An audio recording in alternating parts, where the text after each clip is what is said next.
Welcome back to the passive investor.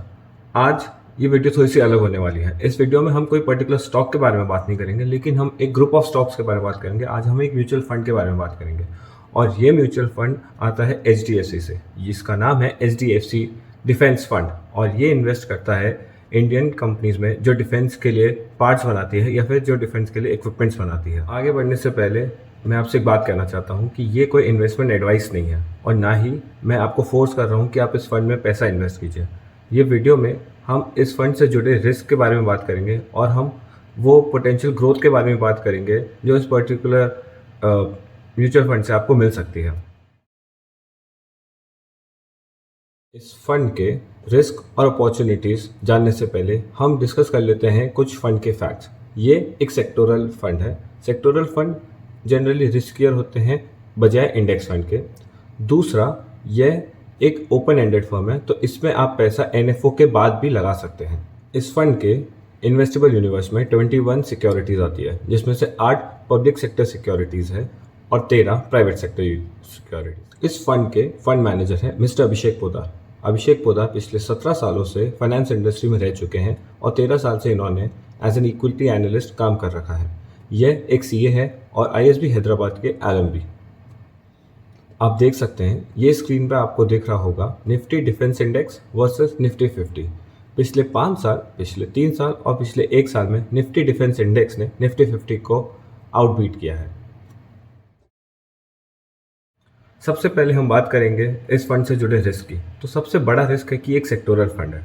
Sectoral fund का ये risk होता है कि अगर एक सेक्टर के अंदर कोई बड़ी गंदी न्यूज़ आ जाती है तो सारे स्टॉक्स वैसे ही रिएक्ट करते हैं, सारे स्टॉक एक साथ नीचे जाते हैं। और अगर कोई पॉजिटिव न्यूज़ आ जाती है तो भी वैसा ही होता है, सारे स्टॉक पॉजिटिव रिएक्ट करते हैं। तो सेक्टोरल फंड काफ़ी रिस्की हो सकता है नेचर में। दूसरा सबसे बड़ा रिस्क है बायर कंसंट्रेशन का, क्योंकि हर कोई डिफेंस के प्रोडक्ट खरीदता नहीं है, तो इसका सबसे बड़ा लार्ज बायर है गवर्नमेंट ऑफ इंडिया। तो government of India he decide कर सकती है कि कितना सप्लाई और डिमांड होगा इस पर्टिकुलर सेक्टर में। तीसरा और आखिरी सबसे बड़ा रिस्क है कि ये सेक्टर एक हाईली रेगुलेटेड सेक्टर के अंदर आता है।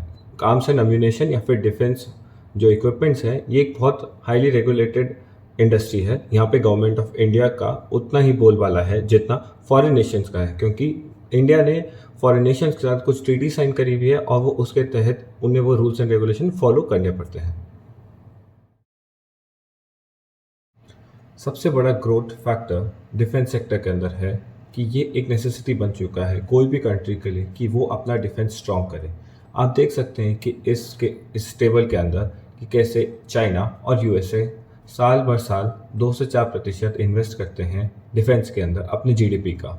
और जैसे जैसे इनकी GDP ग्रो होती है, डिफेंस के अंदर एक्सपेंडिचर भी ग्रो होता है। दूसरा सबसे इम्पॉर्टेंट पॉइंट है सेल्फ रिलायंस का। इंडिया अब एक ग्लोबल पावर बनने वाला है, तो अब इसे आत्मनिर्भर होना पड़ेगा। इसीलिए अब अपने करंट अकाउंट डेफिसिट को मेंटेन करके इसे अपने इंपोर्ट्स को कम करना होगा और एक्सपोर्ट्स को बढ़ावा देना होगा। और इसके अंदर एक और इम्पॉर्टेंट फैक्टर आ जाता है कि अगर कोई और कंट्री से आप अगर आर्म्स एंड एम्यूनेशन लेते हैं तो आपको उनसे पूरा नॉलेज ट्रांसफ़र भी करना पड़ता है। लेकिन अगर आपके सारे प्रोडक्ट्स यहीं के बने हुए हो तो आपको जो लॉन्ग कॉन्फ्लिक्ट्स होती है, जितने बड़े वॉर्स होते हैं, उसमें काफ़ी आसानी रहती है। दूसरा और आखिरी बात यह है कि लास्ट 5 सालों में इंडिया ने काफ़ी डेवलपमेंट की है अपने इंडिजीनियस प्रोडक्ट्स के साथ। इंडिया अब बाकी कंट्रीज़ में अपना हेलीकॉप्टर प्रोवाइड करती है। इंडिया का कैपिटल एक्सपेंडिचर पिछले 5 सालों से 9% पर एनम की ग्रोथ रेट से बढ़ रहा है। इंडिया ने अपने इंपोर्ट सब्स्टिट्यूट कर दिए हैं इंडिजीनियस प्रोडक्ट के साथ और इंडिया में एक इकोसिस्टम बन चुका है जो भी प्राइवेट प्लेयर्स है उनका। आशा करता हूँ कि आपको ये वीडियो काफ़ी इन्फॉर्मेटिव लगेगी और आपकी हेल्प करेगी कि आप इस पर्टिकुलर फंड में इन्वेस्ट करें या नहीं। आगे आने वाले वीडियोस में मैं डिस्कस करूँगा और भी स्टॉक आइडियाज़ की, तो जानने के लिए बने रहिए द पैसिव इन्वेस्टर पे।